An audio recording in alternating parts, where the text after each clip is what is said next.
नमस्कार स्टूडेंट, स्वागत है आप सभी का एक और ताबड़तोड़ क्लास में। आज हम पढ़ने वाले हैं व्हीट स्टोन सेतु, व्हीट स्टोन ब्रिज। बहुत ही आसान और तगड़ा ट्रिक लेके आया हूँ। बहुत ही आसानी से चुटकियों में आपको समझ आएगा। बस वीडियो में लास्ट तक बने रहिए। जैसा जैसा मैं बताता हूँ वैसा समझते जाइए और एग्जाम में सेम टू सेम लिख के आइए, ताबड़तोड़ नंबर मिलेगा। तो चलिए समझते हैं व्हीट स्टोन सेतु, व्हीट स्टोन ब्रिज। सबसे पहले क्या लिखिएगा, ट्रिक से समझिए। जैसे जैसे मैं बताऊंगा उसी स्टेप में लिखना है। तो क्या होता है कि सन 1842 में इंग्लैंड के प्रोफेसर व्हीटस्टोन ने इसको प्रतिपादित किया, इसके बारे में बताया। अपने नाम से इसका नाम रखा, इसलिए व्हीटस्टोन सेतु। उनका नाम क्या है? व्हीटस्टोन। तो अपने नाम से रखा, 1842 ने इसके बारे में बताया।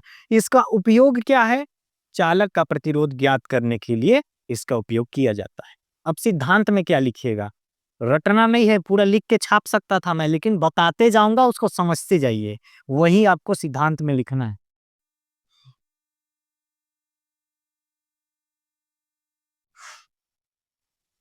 ठीक है, तो इसमें हम चार प्रतिरोध लेते हैं। ठीक, इस प्रकार से देखिएगा।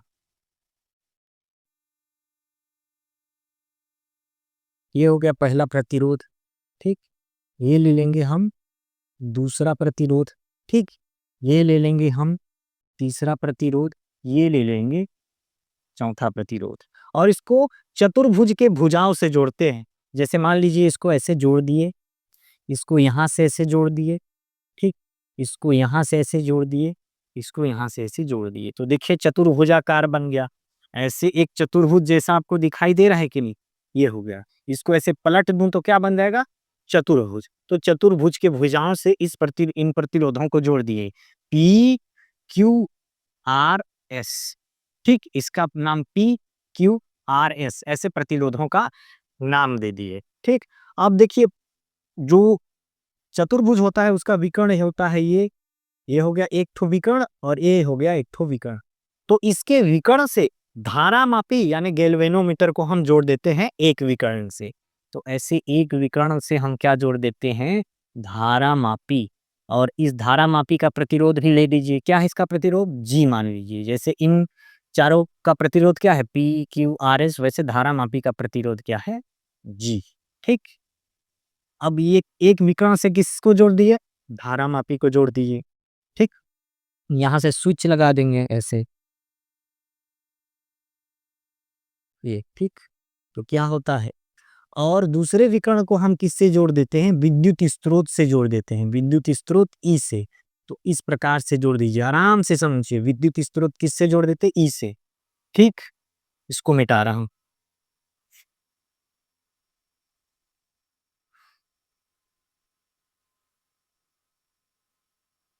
ये देखिए, तो यहाँ प्लस, यहाँ माइनस, ये हो गया विद्युत स्रोत ही। अब इसमें क्या लगा दीजिए? इसमें स्विच लगा दीजिए। ठीक, तो ये स्विच हो गया K1, और यहाँ एक स्विच लगाए हैं, उसको क्या बोल दीजिए? K2 बोल दीजिए। समझ आ गया? अब इसमें क्या प्रवाहित होगा? धारा प्रवाहित होगा। तो प्लस से माइनस की तरफ धारा प्रवाहित होगा, तो इधर जाएगा धारा, प्लस से ऐसे इधर प्रवाहित होगा, ऐसे घूम के इधर माइनस की ओर क्या होगा? आएगा धारा, क्या आई। अब ये जो लूप बनाए हैं, क्या बनाए हैं? ये जो लूप मतलब चारों तरफ से घिरा हुआ बनाए हैं, उसको नाम दे दीजिए ए बी सी और डी। समझ आ गया? अब देख लीजिए, यहां से ये धारा ऐसे बहते हुए जाती है। तो ये धारा जाएगा, इधर जाएगा, एक तो इधर जाएगा और एक तो इधर भी जाएगा। तो इस धारा को हम क्या बोल दे रहे हैं? ठीक, इस धारा को हम क्या बोल देते हैं? इसको I1 बोल देते हैं। और जो धारा इधर जा रहा है उसको क्या बोल देते हैं? I2 बोल देते हैं। समझ आ गया? अब ये धारा इधर जाएगा, और इधर से कुछ भाग इधर जाएगा, कुछ भाग इधर जाएगा। तो जो गैल्वेनोमीटर की तरफ जाएगा उसको क्या बोल देंगे? आई जी। क्या धारा बोल दिए? गैल्वेनोमीटर की तरफ गया, उसको आई जी। और जो बच जाएगा वो उधर जाएगा। जैसे मान लीजिए आपके पास 10 रुपए है, 5 का बिस्किट खा दिए, तो 5 को माइनस करिएगा ना तो 5 मिलेगा। तो यानी जो था और जो घट रहा है उसको क्या कर रहे हैं? इससे माइनस। तो पहले I1 धारा था, कुछ भाग इधर चल दिया, तो बचा कितना? पहले कितना था? I1। ठीक, और उसमें से कितना घटा? IG। तो ये वैल्यू होगा, इतना धारा किधर जाएगा, इधर जाएगा, कुछ भाग इधर गया और जो बचा I1 माइनस IG, पहले I1 था, घटा उसमें IG, वो धारा इधर जाएगा। इजी, ठीक है। अब देखिए, इतना समझ गए। अब इधर से धारा क्या आ रहा है, I2, और इधर से धारा क्या आ रहा है, IG। दोनों यहाँ पर मिलेंगे, दोनों यहाँ पर मिलेंगे और इधर जाएंगे इस डायरेक्शन में, तो दोनों एक जगह मिल रहे हैं। तो जब कोई मिलता है तो क्या होता है, प्लस, तो जोड़ दीजिए I2 प्लस IG। कितना हल हुआ था जी, कठिन लगता है लेकिन है नहीं, ठीक है। अब एक चीज क्या लिखिएगा, अब देखिए, अब आपको सिद्धांत में इतना सब लिख लीजिएगा, इसके बाद लास्ट में और एक चीज जोड़ दीजिएगा। सिद्धांत में क्या जोड़िएगा, सेतु के संतुलन की स्थिति में किन्हीं दो संलग्न भुजाओं के प्रतिरोधों का अनुपात शेष दो भुजाओं के अनुपात के बराबर होगा। तो दो प्रतिरोध मान लीजिए पी क्यू, इन दोनों का जो अनुपात होगा, ये होता है अनुपात शेष दो भुजाओं के अनुपात, यानी कि आर एस के प्रति दो और प्रतिरोध क्या है, आर एस, इनके अनुपात के क्या होगा, बराबर होगा। तो हम P अनुपात Q को क्या लिख सकते हैं, P बटे Q लिख सकते हैं, और R अनुपात S को R बटे S। ये तो हमको यही चीज क्या करना है, यही चीज हमको क्या करना है, प्रूफ करना है। यही होता है व्हीटस्टोन सेतु का सिद्धांत, यही चीज प्रूफ करना है। सिद्धांत में पूरा उसको लिखेगा, फिर इसको भी लिख के यहाँ तक लिखेगा, और हमको ये चीज क्या करना है, सिद्ध करना है। इतना पहले आप कर लीजिए स्क्रीनशॉट, फिर मैं आगे बता रहा हूं, ठीक है। इतना आप करिए स्क्रीनशॉट। तो चलिए, आप स्क्रीनशॉट कर लिए होंगे, मैं इधर का मिटा रहे, ठीक है।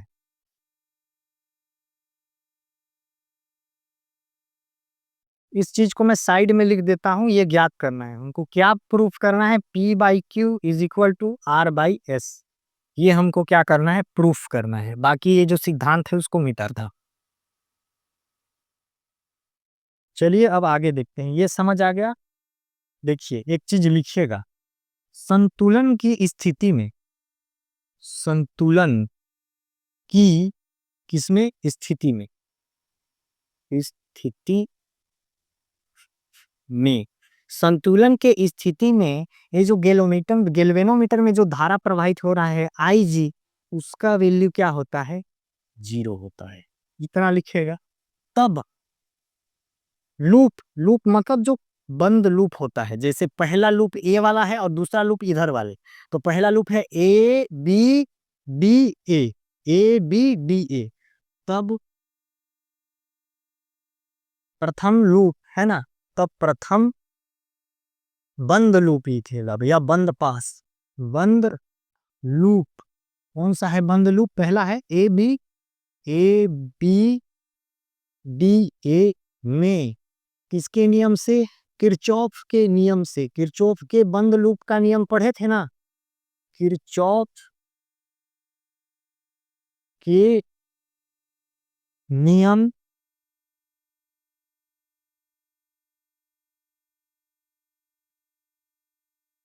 नियम से। तो किरचॉफ का नियम क्या होता है कि जो धारा हो गया और उसके संगत प्रतिरोध, तो मान लीजिए धारा I है, उसके संगत प्रतिरोध R है, इन दोनों का गुणनफल, IR लिखा तो हो गया ना, गुणनफल, और जितने भी होंगे उन सब का एडिशन। जैसे ये मान लीजिए एक धारा है I1, उसके संगत प्रतिरोध R0, दूसरा क्या है I2, उसके संगत प्रतिरोध RP, फिर तीसरा है I3, उसके संगत प्रतिरोध R3। तो ये देखिए I1 R1 गुणनफल, I2 R2 गुणनफल, I3 R3 गुणनफल, सबका गुणनफल करेंगे I और R का, और इनको आपस में जोड़ देंगे।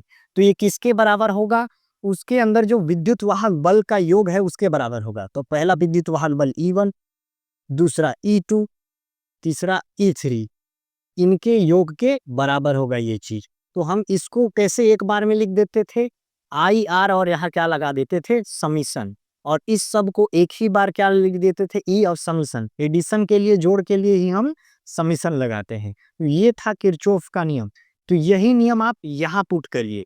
तो किरचॉफ के नियम से लूप किसमें, ABDA में, एकदम आसानी से समझा रहा हूं मैं आपको, ABDA में I इंटू R करते हैं, ठीक, थोड़ा नीचे लिख रहा हूँ, उसको क्या मैं इधर लिख दे रहा हूँ, I R is equal to क्या करते हैं ई, ये समझ आया। अब देखिए वही चीज करेंगे, आई आर करिए और बाकी सबको जोड़ते जाएंगे उसके साथ, ये समझ आया ना आपको। तो, तो इस बंद loop A B D A में पहला ये धारा क्या है, I1, और उसके संगत प्रतिरोध क्या है, P, ठीक। और इसी लूप में क्या है, IG है और उसके संगत प्रतिरोध क्या है, G। तीसरा क्या है इस लूप में, I2 है और उसके संगत प्रतिरोध क्या है, R।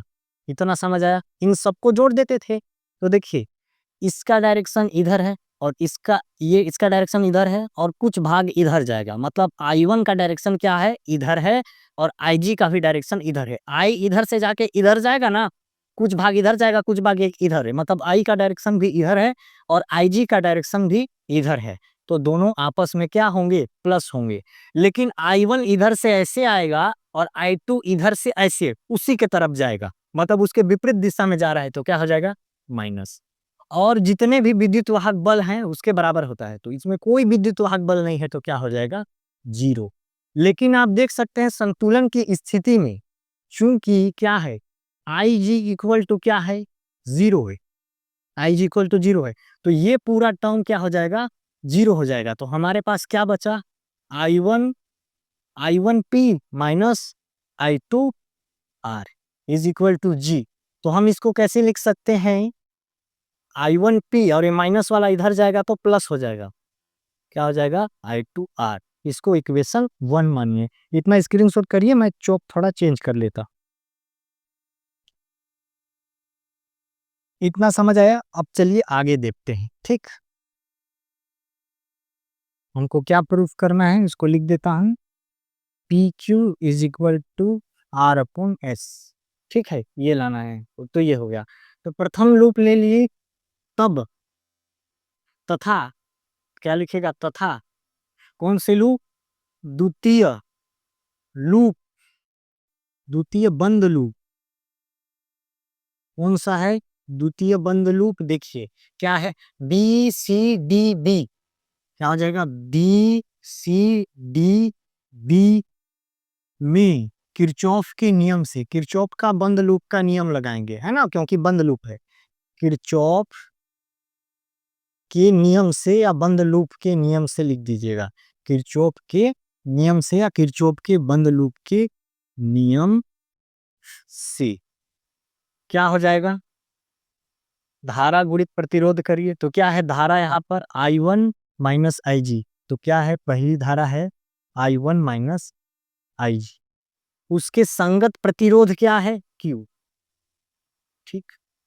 और देखिए धारा एक तो और क्या है, I2 प्लस IG, क्या है, I2 प्लस IG, उसके संगत प्रतिरोध क्या है, S। अब देखिए इसका डायरेक्शन इधर है और ये उसी के तरफ जा रहा है, तो यहाँ क्या हो जाएगा, प्लस नहीं माइनस। और क्या है इस बंद लूप में, IG है धारा और प्रतिरोध G है, तो क्या लिखेगा, IG G। अब इसका भी डायरेक्शन क्या है, इधर है, फिर A इधर जाएगा, मतलब इसके विपरीत दिशा में जा रहा है, तो यहाँ भी क्या हो जाएगा, माइनस। कोई विद्युत वाहक बल नहीं है, यानी 0, ठीक है। तो संतुलन की स्थिति में हम क्या देखे थे, चूंकि IG इज इक्वल टू क्या है, 0 है, तो क्या हो जाएगा, इस IG के जगह क्या हो जाएगा, यहाँ पर IG के जगह 0, इस IG की जगह 0 और इस IG के जगह 0, तो इसका अंदर गुणा होगा, तो इसका इससे गुणा होगा, तो क्या हो जाएगा, I1Q, ठीक। माइनस इससे गुणा होगा तो पूरा वैल्यू 0 आ जाएगा, तो उसको लिखने का कोई जरूरत नहीं है। दूसरा टर्म देख लेते हैं, ये 0 आएगा ना, इससे गुणा होगा, तो उसको छोड़िए। फिर इसका गुणा इससे होगा, इसका गुणा इससे, तो क्या हो जाएगा, ये माइनस है तो माइनस I2 और S, और ये वाला टर्म 0 हो गया, तो प्लस क्या हो जाएगा, 0, उसको मत लिखिए, हटाइए उसको, ठीक है। और ये तीसरा टर्म IG का वैल्यू 0 है, तो ये पूरा टर्म क्या हो गया, 0 हो गया, उसको भी मत लिखिए। तो इज इक्वल टू उधर क्या है, 0, या इसको हम कैसे लिख सकते हैं कि I1 क्या मिला, Q मिला। अब इसको उधर भेज दीजिए, तो क्या हो जाएगा, माइनस है प्लस I2S हो जाएगी, इक्वेशन 2। इतना समझ आ गया। अब आप लिखिएगा, क्या लिखिएगा देखिए, ये क्या है समीकरण 1, ये समीकरण 2, हमको P by Q is equal to R by S निकालना है। तो क्या लिखिएगा कि समीकरण किसको, एक को, समीकरण किसे, 2 से भाग देने पर, भाग देने पर इतना लिखिएगा। तो समीकरण 1 क्या है, यहाँ पर लिख रहा हूं ना ये, ताकि दोबारा मिटाना ना पड़े, एक ही बार में खत्म हो जाए। तो समीकरण 1 क्या है, I1 P equal to I2 R। इससे किसको भाग देना है, समीकरण 2 से इसको भाग देना है, तो लेफ्ट का लेफ्ट से भाग दीजिए। तो लेफ्ट साइड क्या है, I1 Q, और राइट में क्या है, I2 S। देखिए I1 I1 है ना, तो I1 से I1 कटा, ठीक, और इधर I2 से I2 कटा, तो क्या बचा, P upon Q is equal to R upon S। यही है व्हीट स्टोन सेतु का सिद्धांत कि संतुलन के स्थिति में किन्हीं दो प्रतिरोधों का अनुपात संगत दो प्रतिरोधों के अनुपात के बराबर होता है। तो आज के वीडियो में इतना ही, बहुत ही मजेदार कॉन्सेप्ट था ये। समझ आया तो लाइक शेयर सब्सक्राइब जरूर करें। मिलते हैं अगली वीडियो में। जय हिंद, जय भारत। स्क्रीनशॉट कर लीजिए।